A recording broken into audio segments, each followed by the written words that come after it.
వెంటనే దీని మీద ఖచ్చితమైనటువంటి తరువు ఎంక్వైరీ జరగాల్సిందే. సింగరేణి కాలరీస్ లో 49% వాటా ఉన్నటువంటి కేంద్ర ప్రభుత్వం కేవలం మీకు 51% వాటా ఉంది కాబట్టి మేనేజ్మెంట్ మీకు చేతిలో ఉంది కాబట్టి ఇష్టానుసారంగా మీరు మేనేజ్మెంట్ లో ఏ అవకతవకలు చేసినా అడిగేవారు లేరనుకుని మీరు ఇష్టానుసారంగా నడుపుతా ఉన్నారు. ఖచ్చితంగా గత ఎండి శ్రీధర్ కానీ మొన్నటి ఎండి బలరాం కానీ ఈ రోజు ఉన్నటువంటి మరి సంస్థలో జరుగుతున్నటువంటి ఆ రోజు నుంచి ఈ రోజు వరకు 12 సంవత్సరాలుగా సింగరేణిలో జరిగినటువంటి అనేక అవకతవకలు అనేక కుంభకోణాల మీద ఎంక్వైరీ చేయాలని చెప్పి భారతీయ జనతా పార్టీ డిమాండ్ చేస్తూ ఉన్నది. అంతేకాదు ఇవన్నీ ఎక్కడ బయటకు వస్తాయోని ఇవన్నిటి కూడా మరి మేము వెళ్ళి క్షేత్రస్థాయిలో విజిట్ చేస్తున్న సందర్భంగా భారతీయ జనతా పార్టీ ఎమ్మెల్యేలు ఎమ్మెల్సీలు అందరం కలిసి అక్కడికి వెళ్తే దారుణంగా మమ్మల్ని ఎమ్మెల్యేలను కూడా చూడకుండా ఇష్టానుసారంగా పోలీసులను పెట్టి మమ్మల్ని అడ్డుకొని అరెస్టు చేసి అక్కడ ఉన్నటువంటి మా కార్యకర్తల మీద అన్యాయంగా మరి వారి మీద దాడి చేయడం, వారిని గాయపరచడం, దాంట్లో 4-5 హాస్పిటల్లో కూడా అడ్మిట్ అయ్యేటువంటి పరిస్థితి.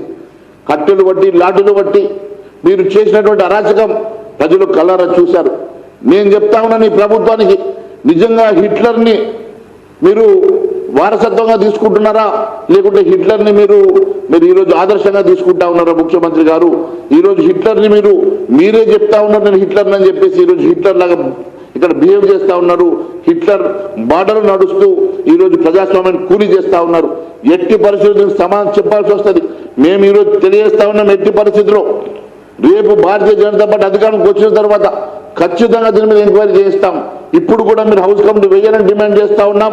దీని మీద సిబిఐ ఎంక్వైరీ చేయాలని చెప్పి డిమాండ్ చేస్తూ ఉన్నాం. దీని మీద మేము ఇంకా పార్టీలో చర్చించి దీని మీద కూడా ఇంకా ముందుకు మేము మా కార్యాచరణ కూడా ప్రకటిస్తామని చెప్పి కూడా తెలియజేసుకుంటూ ధన్యవాదాలు తెలియజేస్తా ఉన్నాం. అదే మాదిరిగా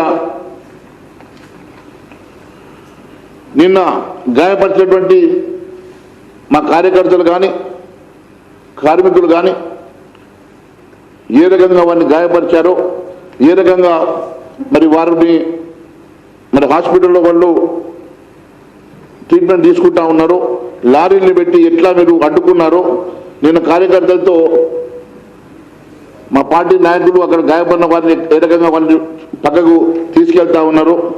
అంతేకాకుండా నిన్న జరిగినటువంటి తోపుసులాట కానీ మీరు నిన్న జరిగినటువంటి మరి పోలీసు బందోబస్తు కానీ ఇవన్నీ కూడా నిన్న మీరు చూస్తూ ఉంటే ఏ రకంగా మరి పోలీసులు పెట్టి అరాచకం చేశారో మీరు ఒకసారి కళ్ళారా చూడాల. మరి ఇవన్నీ కూడా నిన్న జరిగినటువంటి సంఘటన చాలా బాధాకరం. దాన్ని భారతీయ జనతా పార్టీ తీవ్రంగా ఖండించడమే కాదు, పూర్తిగా దీని మీద విచారణ జరిపించాలని డిమాండ్ చేస్తా ఉన్నాం. Thank you.